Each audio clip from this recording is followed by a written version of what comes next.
ladies, so today we're going to make a bracelet. So itong bracelet na ito is lock with a clasp, a bracelet clasp. Yan. A bracelet clasp. Ayan siya, and the bracelet with a clasp is not stretchy. So ayan siya. That's why we put a clasp. Another thing, I will introduce you what the crimp looks like. Well, the crimp looks like this, and just a hole in it, nothing else, just that in a hole. So what is the purpose of the crimp? Well, the purpose of the crimp is to lock our bracelet. How to lock our bracelet? For example, this is a crimp. So it's just a plain hole in the middle. So we have to insert our wire. And then insert it to our bracelet clasp. And go back to the crimp.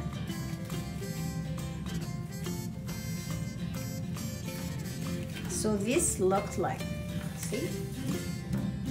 Can you see that? Do you imagine how I do that? Okay, think about it.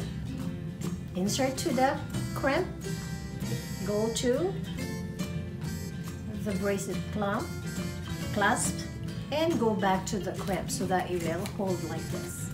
And then we have our flat nose fliers. All we have to do is to squeeze it. Squeeze it hard. It's not hard. It's just squeeze it flat. Just like that. When it's flat, that makes it lock our bracelet. So ayan lang siya, and then we are going to start inserting our beads on the other side of the wire. So that's it. Simple explanation on how to make a bracelet. Guys, if you are dealing with the end of the clasp of the bracelet, all you have to do is it's the same too. Put the crimp in the end, crimp to clasp, insert it back to the crimp, and then you have to pull it, and don't really pull really hard, otherwise our bracelet will not move, it will lock, so it will not be good.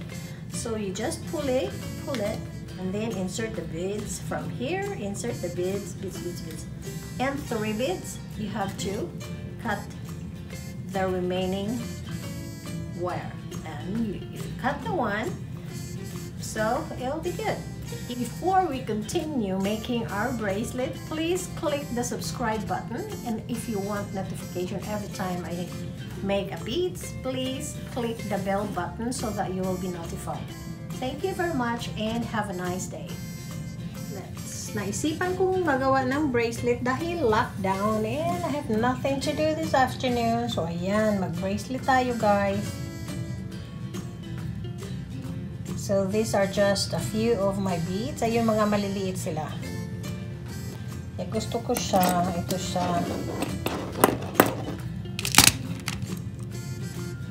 Naubos kasi yung mga magaganda ko. Ito siya. Naubos kasi yan siya dahil binigay ko siya sa charity. Nakagawa ako ng 50 pieces of bracelets. Kaya itong mga magaganda kong beads, naubos siya. Pero marami akong mga beads pa dyan. Okay, we need this material guys dahil kung wala ito siya, ma-slip dito sa at ito puti, madali natin siyang makita. So, ayan. Ang kailangan natin dito ay ito si pang-cutter, ito si round nose, flat nose, kagaya ko, at ito si wire of course.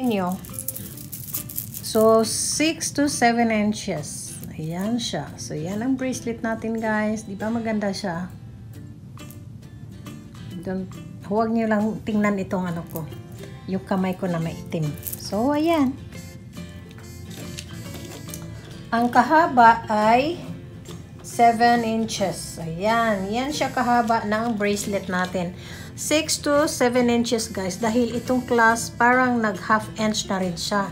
So, pag ganyan natin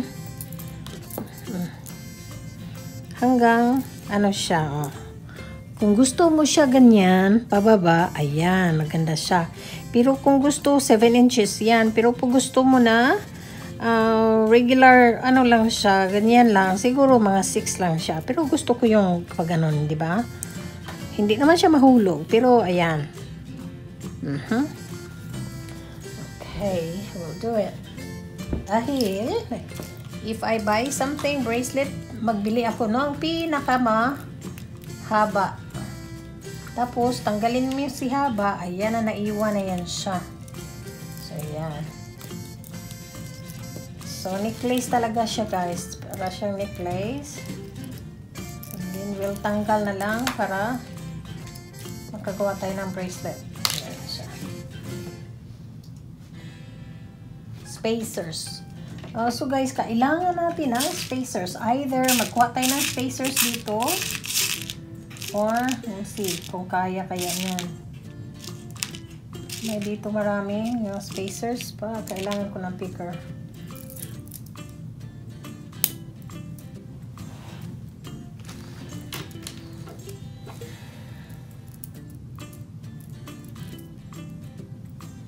Ayan siya ang bracelets. Ito siya ang bracelets natin na sample. Ayan.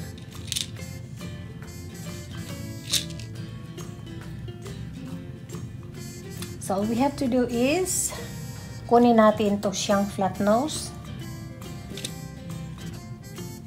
And then, putulan natin siya.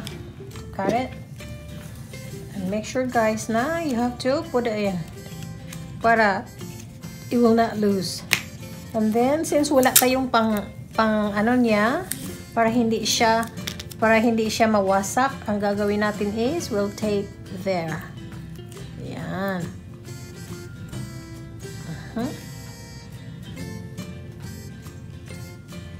Okay, again. Kukuha tayo ng crimp. This crimp is very tiny, guys. Para siyang ano, kukuha tayo ng crimp. Well, attach this one here. And go back to the crimp and insert to the crimp again. So, ayan. Magkuha kayo ng crimp, tapos ilagay nyo, ipasok mo si crimp, tapos ipasok mo siya sa clamp dito. Ipasok mo siya sa ano dito sa bracelet clasps. And then ayan si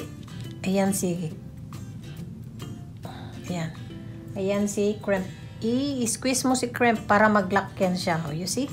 Lock na siya. So, we have to start na. So, we'll start with the spacer. It's spacer beads. Ayan siya. Spacer na naman. Beads.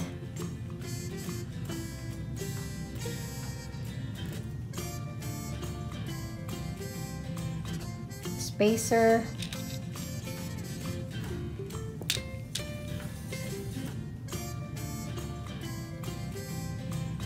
Oh, puting-puti yata. Puro puti siya. So, we'll do the interval of colors.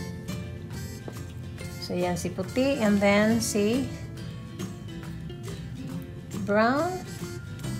And then, spacer. And add a little lighter yellowish. And then, spacer. Then, the silver. So,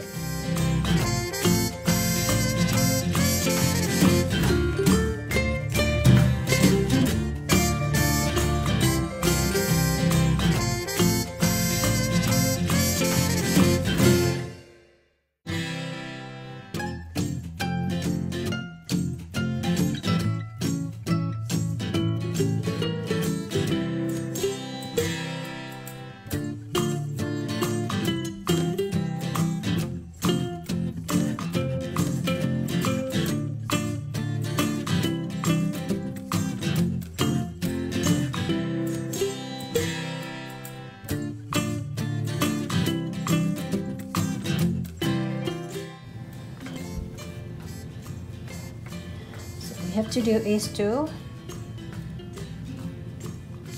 add the crimp. The same guys, crimp, insert the crimp, and then insert the clasps, and then insert the crimp to crimp again.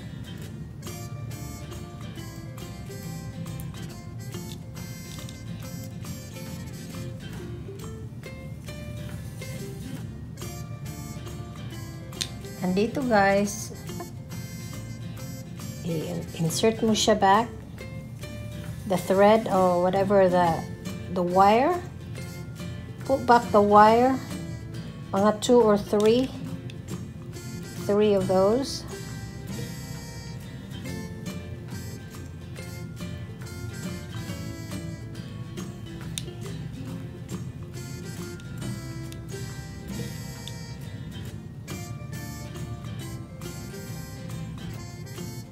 Yan na siya. So, all you have to do is to pull it all the way. Okay? Now, make sure na hindi siya parang ano rin, movable siya. Otherwise, if it's not movable, guys, it will not be good. So, make sure that this string, your bracelet is a movable bracelet. So, ayan. Kumain pa dito. Pasok. Okay, yan. Move it, move it.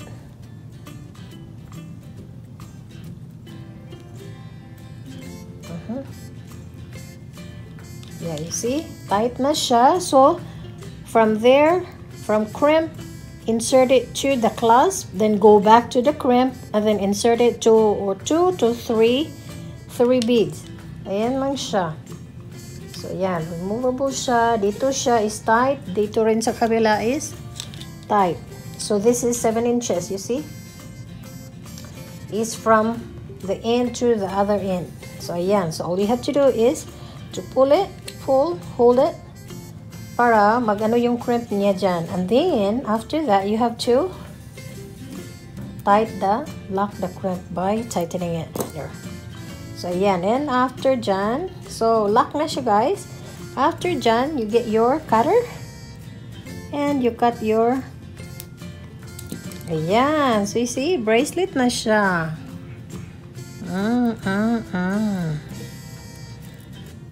Bracelet na siya.